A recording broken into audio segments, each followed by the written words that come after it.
growing up as a Jehovah's Witness child was something different, out of this world. I keep saying it did irreversible, unchangeable things to me that can never be fixed. Am I damaged? I don't like to say that. But, yeah, I said but.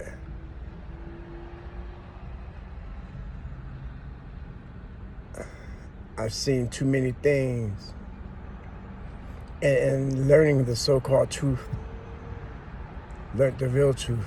And the truth is, don't follow man, follow Christ. That's the truth. Because man makes religion, and any religion you can name is made by man, with rules and regulations, and that usually consists of many hypocrites to enforce the rules and regulations. So you could be a part of what you choose to be a part of. They do spread good news, and that's how they blind you with half of the truth, not the whole truth. And the half of the truth that they give you, they blind you with it. You can, any one of y'all can have a one-on-one. Y'all can team up on me. A body of elders just against me. Or I can get backings from the other fellowship people that want to, back me. But I don't need a backing. I mean, I back myself. But there's a lot of others that feel the way I feel, and worse and more, and all kind of other ways too. So I'm speaking for me and all this fellowship and those that want to align with me against the Jehovah's Witness organization for their untruthful ways, if you will. Yeah, half of the light, half of the truth is a lie. Y'all don't give the whole truth. Y'all only give enough of truth to blind somebody and keep them from seeing the whole truth. Y'all call it the truth. This is the truth. Y'all give just enough truth to blind somebody. That's the truth. It's the King, 19 AJI, S19. You heard it from me. Yeah. I want to know where my records is. Who got my records, my disfellowship records? Where's my disfellowship records? Who's holding on to that? Who got my charts from the 80s of all my sins and fornications and marijuana and drug use and all of that? Who got my files? Who got my record? Where my record at? Who got it? Somebody got it. All right, I'm going to holler back. I got a lot of issues. And why y'all still got pedophiles in the Kingdom Hall? Y'all know they in there. Y'all call them elders, minister of service, and they've been reported many, many, many times, and no one did anything about it, and yet and still they still serving. They say they weed out their own, but they don't. They're still there, been there for decades. Pedophiles in the Kingdom Hall. Let's talk about it. My sex life throughout my life,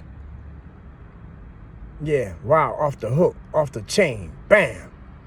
You call it fornication, adultery. If I was never touched as an 8-year-old, I wouldn't have been the way I was towards women.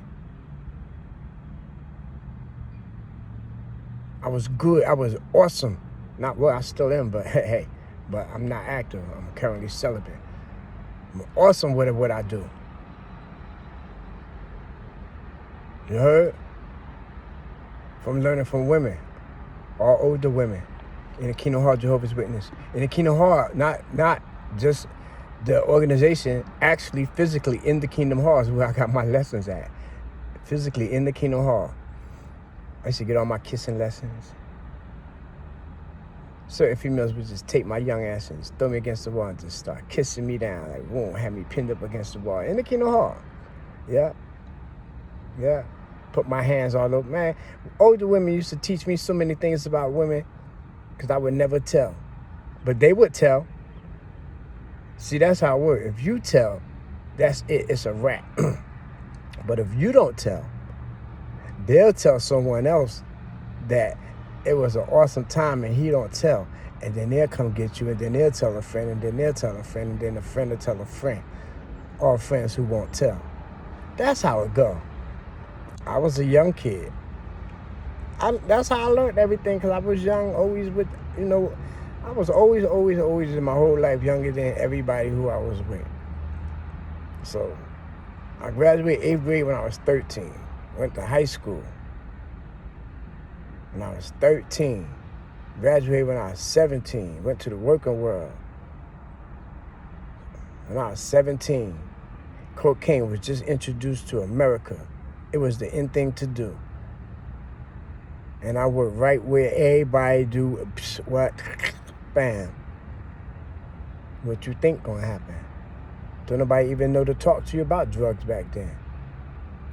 It wasn't even a don't do drug campaign back then. It was no drug test, no drug laws, no seatbelt laws, no kind of laws back then. So the 80s was different. Being a Jehovah's Witness changed my whole life. But I am what I am and who I am. I ain't complaining. For real though. For real though. You heard?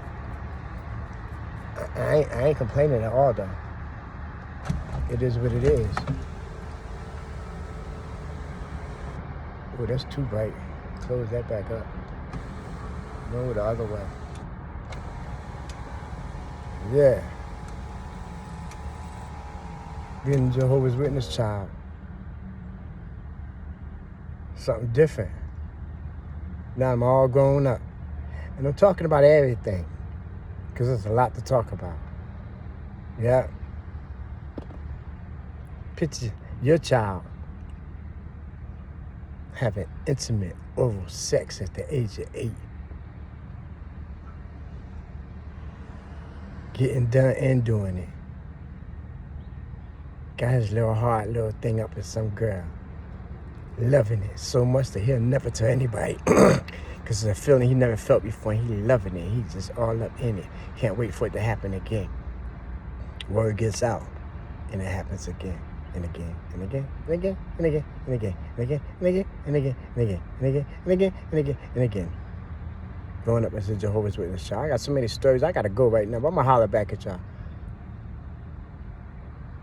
It's the King, 19 AJI, S19. That's who I be. I'm disfellowshipped.